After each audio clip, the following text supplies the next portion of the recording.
was originally right-handed. So, but I'm left-handed. There's only 2 people in my family that's left-handed. But I've learned to do. I've had when I was born, so 21 years of being left-handed. So I do everything with my left hand. I can do ponytails with my left hand. I can do toothpaste. How about blowing your hair dry? Susie's in a world of hurt right now. And there's a hairdryer stand. It's hair made. I forget where we got it. Amazon. They have it on Amazon. Yeah, and it just sits on the table like this. It's about that high. And you just put the hairdryer on, and it'll dry your hair. And then now I'm going to turn over to Paige. Okay, so Susie, another thing you can do if you don't have a hairdryer stand is flip your hair upside down and do it that way.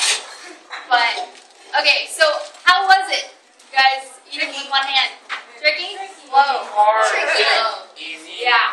Well, okay, so when I eat, if I'm at home, I use one of these bad boys. This is a rocker knife. You just rock it like this. And then I've got this one for the really tough stuff. But I don't normally have it with me because it's, kind of cumbersome and then, getting food on it. It's all gross. And it's really loud, too. It just goes, and it's annoying as heck. So when, Courtney and I like to go out to eat a lot, and the number one thing that you always do is we're never afraid to ask. Courtney and I like to go to the spaghetti factory, and they give you a whole loaf of bread.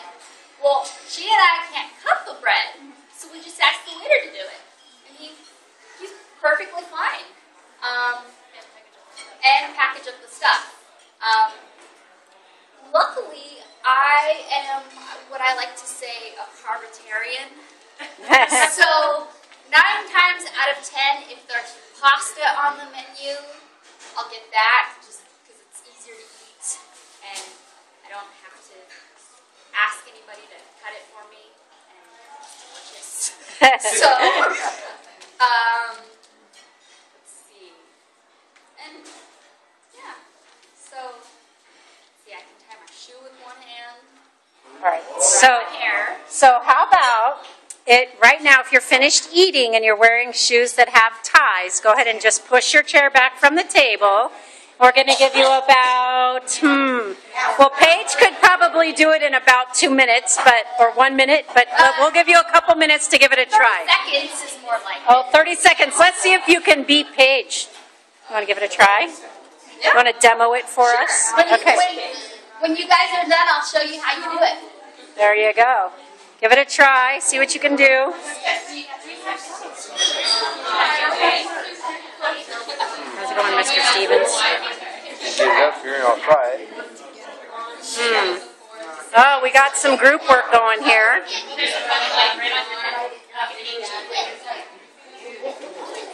Nick's got the mouth going. It's effective.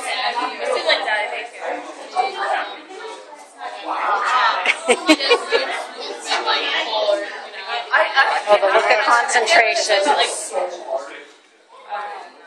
Okay, come on. The medical staff have to be able to do this. Come on, we're in trouble if oh my. Felice is going with the slow and steady method.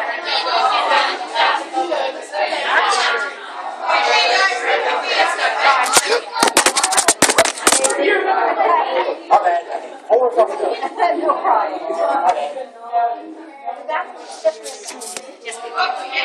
Thank you. Okay, that's all right. How are we doing? Did you get it, Mary? Yeah. Wow, nice. It's only a little sideways. I trip on it, I'm sure. Oh, I can't do How'd we do? I can't do it.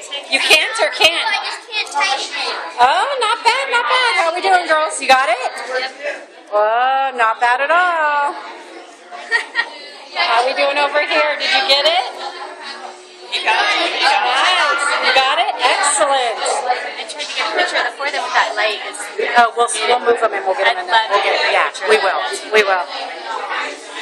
Okay, 10 more seconds. Who's good at counting down and wants to help me out?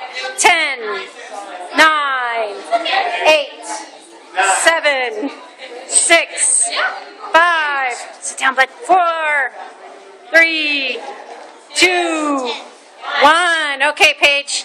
All right. Here, let's see. I'll show you guys. I'll tape it and put it on YouTube in case you can't see. There. Maybe drag this over here. All right. All right, if you are 13 or under and you want to come see it, come closer. All right. Wait, hold on. Let's let the 13 and under come see. Okay, 15 and under come see. I'm going to untie it here. All right. So what I do is, and I do have the use of like a couple fingers, so, but it's basically one-handed. All right, so what you do, you tie it like this. 18 and under, come see. Make Jackie wants 74, 44 and under. Yeah. like this, and you tuck it under like that, and you stick the other this. Pull it like that. Oh wow! Wow. And it looks like a normal tie, so I don't have people going, your shoes look weird. Yeah, I don't think people will ever say that, but keep in mind on that. Nice job. All right. Excellent. And Paige, would you like to introduce Paula, our next speaker? This is the lovely Paula. She also ties her shoes with one hand. Mine's set up a little bit different. Mine is you just take one shoestring, tie a knot in it at one end, and just make it go all the way up to the top. And then when you tie your bow, you just have one. And you take this and keep it in the hair and stick it through the hole. Ah, so there's more than one way to do this. Is that right? Okay. I Neat. learned that a long time ago. That was one of the first tricks I learned when I was in a nursing home after my stroke. I had my stroke when I was 25 years old, and I had a 4-month-old baby at home and a 4-year-old at home. So it was a little difficult that very first year, but I learned how to do a mean diaper.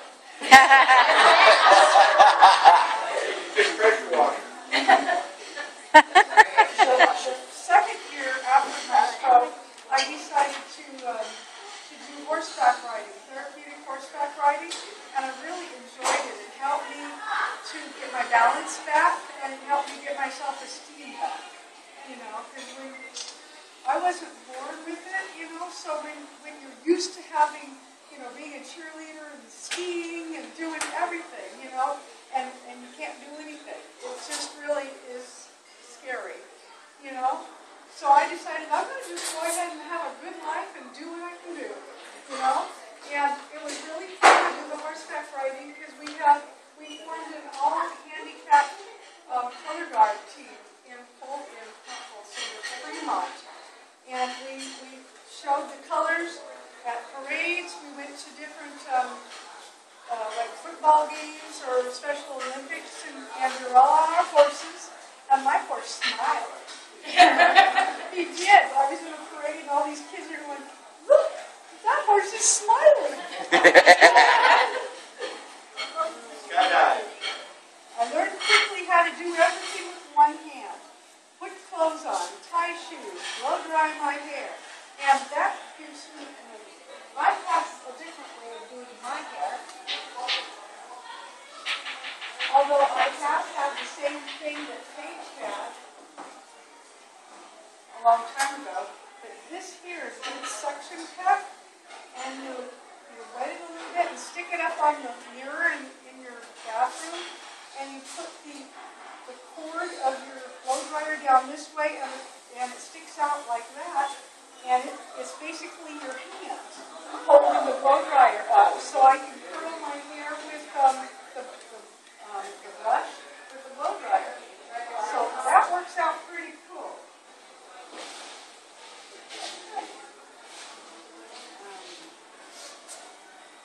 Yeah, some of the things I had challenges with was keeping pots and pans from spinning around. You know, so they have all kinds of things to like hold those things. Because if you don't have the other hand to hold it, you don't want to burn yourself. And the very first year of my stroke, I didn't have any feeling. I couldn't feel hot or cold. So my hand could have been in the pot cooking, and I wouldn't have known it. So it was important that I got something to hold the pan so that I could cook. Because I had a family. And I also use a suicide knob on my steering wheel. Yeah. I love it. Driving with one hand is interesting. Yes, it is. Nick, do you have your license yet? So, does anybody wonder what a suicide knob is? Raise your hand if you wonder what that is. Okay, so who wants to tell us about that? It's a knob that looks like a doorknob and attaches to your steering wheel, and it actually gives you the ability to turn the steering wheel without, you know how people have to use both hands to turn the wheel? This gives us the ability to turn and park in parking spots or make quick moves without having to use the other hand. So it's really nice. Yeah? Why is it called a suicide knob? I don't know. If your clothes catch on and you run into a tree. That's one way to put it. Yeah, but yeah, something not like that. It was used in the 50s and 60s by racers. Yeah. And also for power steering. Yeah, well, and it's because they're actually if you don't have like a sick, because on the back of my license it says I'm allowed to have it because they're actually legal because I have a doctor's note. But it's easy to plug your car over. Yeah. In the hands of the person.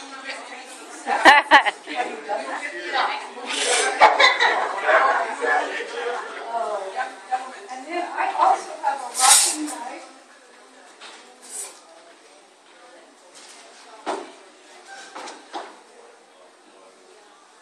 Mine's kind of like this. It's not very sharp, but it does cut through steak. And I keep this one in the car. I keep it in the baggie with around a napkin around it. And it's nice. Yeah. Whoops. Woo! You want to get it for her, Matt? Oh, she's got it. Sorry.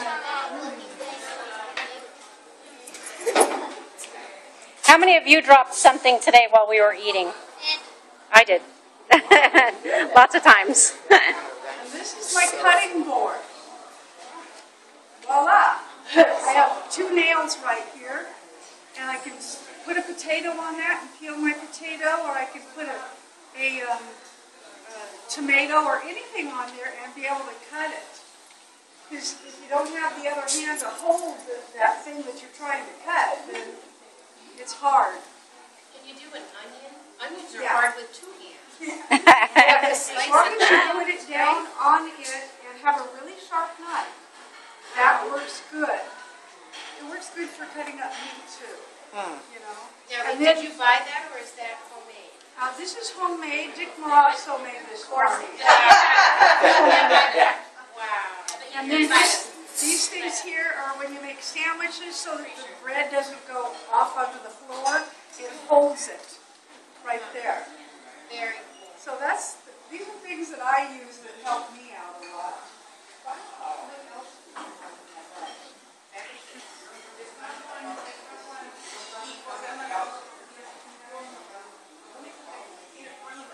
I have an AFO brace that I wear on my left leg. It helps support my ankle. I used to have a really long one. Show us some leg. I used to have a really long one that went up to here, but I've had several surgeries so that I can not have to wear those big ones anymore. I had ACL severed because my leg hyperextended backwards, and it just severed it. So I had a bunch of work done there, and now I've had 2 knee surgeries, and I've had a lot of hammer toe surgeries. You know, I don't like it when you're walking on your toenails. That hurts. So I've had a few surgeries like that just to get me back in the ballgame again. And I have 3 children. My oldest is 36. My next oldest is 31, and then Paul is 19, and I had him 12 years after my stroke. So he's my fighting joy. He lives with me now. And I'm a pet and house sitter, so that's how I make my money, is I love everybody else's dogs and cats and whatever else they have, because I'm a pet lover. Does anybody have any questions? I'm interested, speaking of driving, how you manage the gas pedal. My right leg's good. Okay. Yeah. And how about Courtney? Left foot accelerator. Left accelerator for both of you. And they actually, because they also have, I have automatic windshield wipers, so it feels the rain, it will turn on to whatever. So, really. I'm getting that. You're never driving.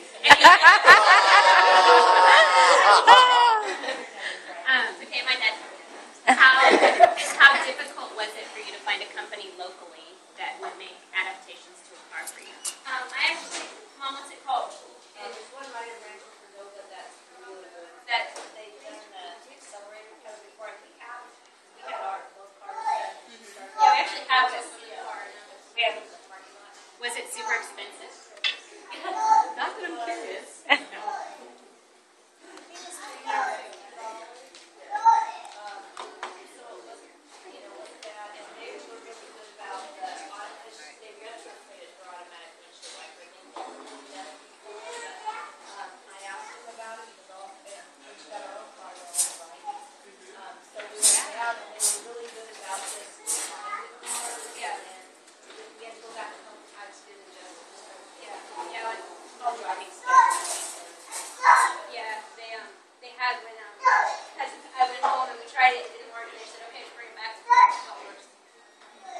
And is there any way if you had to drive a car that wasn't adapted for you that you could? Or would you like say, no, I'm not doing that, it's not safe? I learned when I was learning out at Tulsa, I learned in my dad's full truck with my right foot, but I probably Wouldn't recommend it, yeah. Paula, you want to introduce our last speaker here? This is our last but not least, our favorite Nick. Nick, yeah. Hello, my name is Nick and I am 10 years old. I am sick when I was a baby. My stroke happened when a blood clot was in my brain. My mom knew something was up when I didn't use my right hand at all. Things that have been difficult to me are swimming, walking, writing, typing, basketball, and many other things. But with some physical therapy and speech help, I have been able to overcome these things. Now I play basketball and many other sports too. I just got my black belt in karate.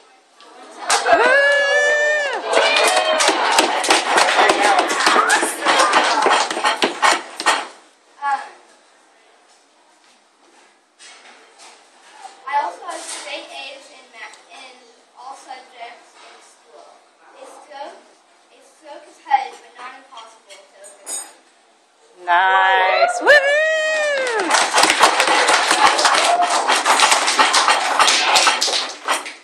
Does anybody have any questions for Nick or Paige or Courtney? Here at elementary,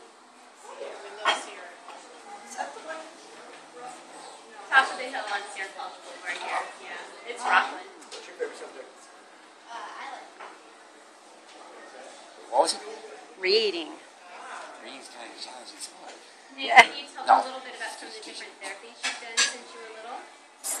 I've done physical therapy and I've done speech therapy, and I really didn't enjoy speech therapy because it was just kind of boring. Did you like all the physical therapy? No, because my mom put a mitt, like the sock that we all have on today, and I felt kind of restricted because I couldn't do my thing either. So, yeah. How about horseback riding therapy? You don't remember riding time?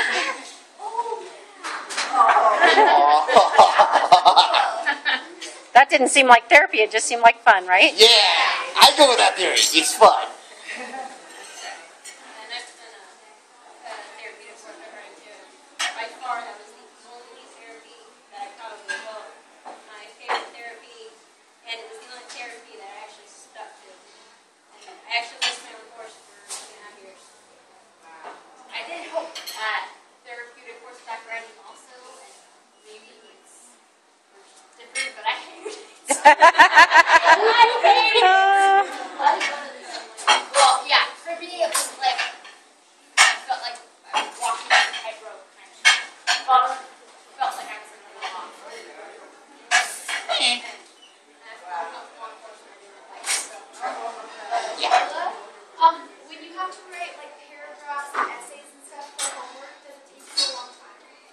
Well, yeah, because normally I have to do cursive, so normally I will just type it out at my house, but when I have to do cursive, it will take me much longer than what. I have kind of a hard question for you, and this is for you, Nick. Some of the friends that we've had in A Touch of Understanding before have had some trouble at school with being bullied. And so you guys all know what that's all right. So you guys all know that could be like somebody teasing you or calling you names, or it could just be that sometimes people just won't play with you or hang out with you. Do you have any advice for if somebody has experienced that? I would just say, if you're getting bullied, just act like a good friend. Maybe ask them why you're bullying me. Mm-hmm. Maybe ask somebody to help you, like Donut, and try to be their friend. You know, try to like go out of your way to be a friend. Think about how you can be bullied and lie, and then stop it. Very good advice. Go ahead. I wanted to say one thing. We talked a little bit about bullying. I've been home and I saw the news at least the last 2 nights. And there's been 2 young people. One young boy, 14 years old, who committed suicide up in Placerville because he was being bullied in school. And then a young lady today, somewhere in Sacramento, about the same age, who committed suicide because she was being teased and bullied. And you guys, you know, our kids are so precious to us. Please realize that you need to tell somebody, there's somebody out there, if you're being bullied, or if you know somebody being bullied, you've got to. You know, I don't know the answer because it's something that's been going on for a long time. It's just the fact that it doesn't seem like it's ended like this now. And so please tell somebody. Well, let's see. Let's talk about bullying. Paige, have you ever been bullied? Yeah. Can you tell I us? was very fortunate that it only happened once in my life. What happened? This big, burly 6th grader came up to me, and he had this girl with him that was passing out flyers or stickers or something. And he said to her, "Don't give it to her, Jamie. She doesn't want it." And those words just cut me up inside. And it was like somebody stuck a knife through my heart. And so I can't really speak for people that have been bullied constantly, since I had, 4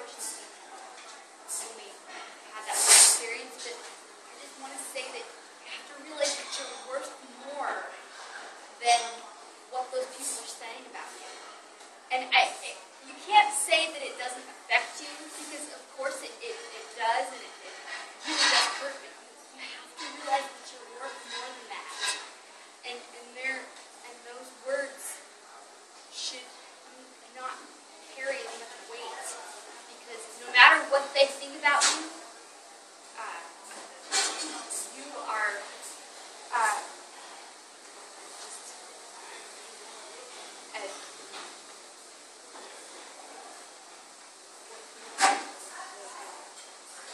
just hold your head up high. I think it was who said, hold your head up high and look the world in the eye. That's paraphrasing. I don't know the exact sentence, but I read it in the book. Courtney, do you have anything you want to add, and experiences or advice?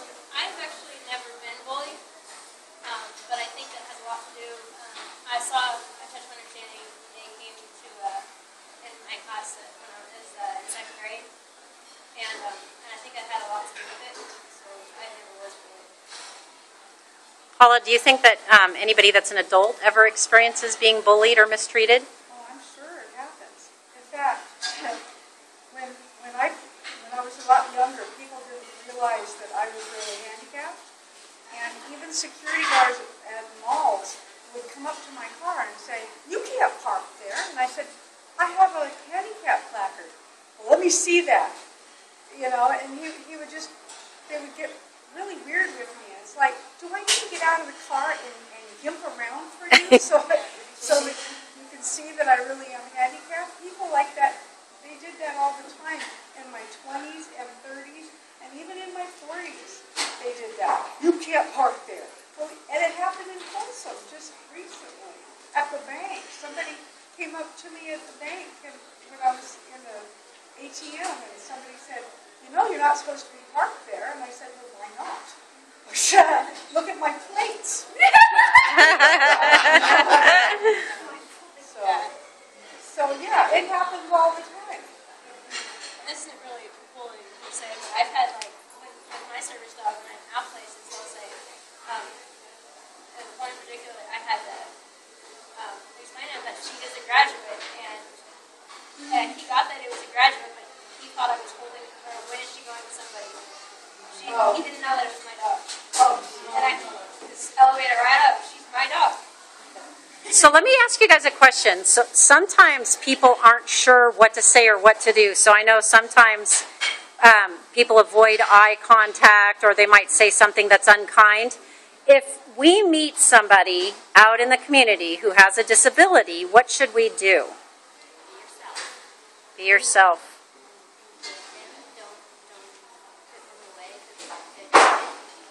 Don't like look away just because they're different. Just like you inside, yeah. Ask me anything. I don't care. Ask me anything about my disability. I'll answer it. Would you rather have somebody ask you or look away? Ask.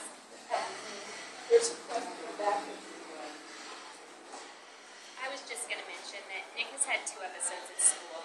I wouldn't call it bullying, but I would call it treatment he didn't like because of his disability. Once from an adult, a parent helper in a classroom who wasn't aware of his challenges, and she was really quite unkind to him. And another time, a child on the playground imitated the way his hand was held while he was playing basketball and sort of made fun of him. And both times, what we came to the realization of was, this is misunderstanding. This isn't meanness.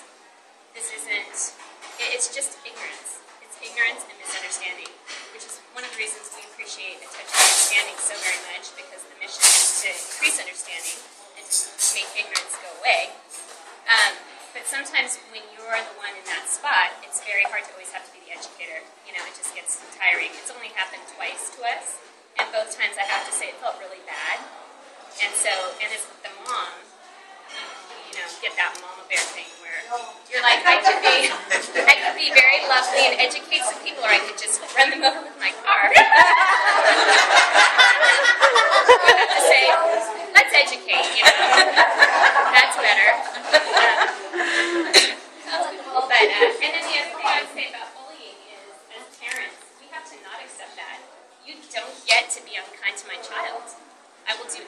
it takes. I will come educate you if you're open to being educated. I will move my kids' school. I will homeschool. I will, you know, you don't want to have to do all that, but it is not okay to let your child be bullied.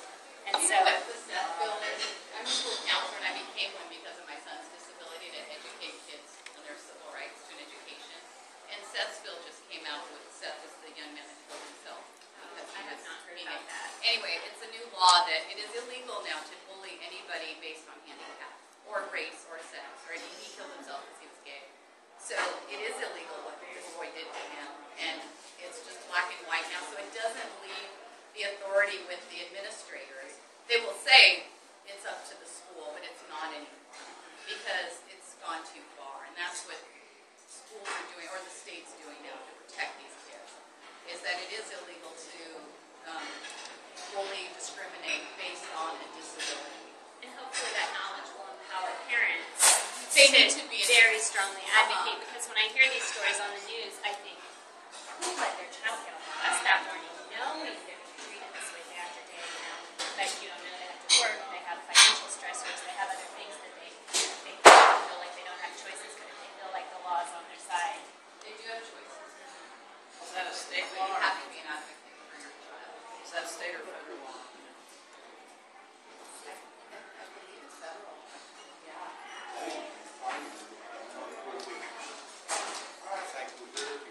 Like that, that put them into like a touch understanding and make them see what it's all about. Something like a touch of understanding should be mandatory in schools, where it's part of the curriculum. It creates empathy, which would be a really good idea. Excellent. What I You know, tell you, it should. Do you want to talk?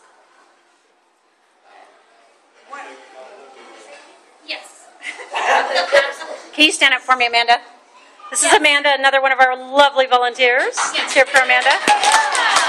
Since we're talking about bullying and we're talking about people with disabilities, maybe, Amanda, do you have anything that you want to add to our discussion? Yes. Okay. I have been bullied too.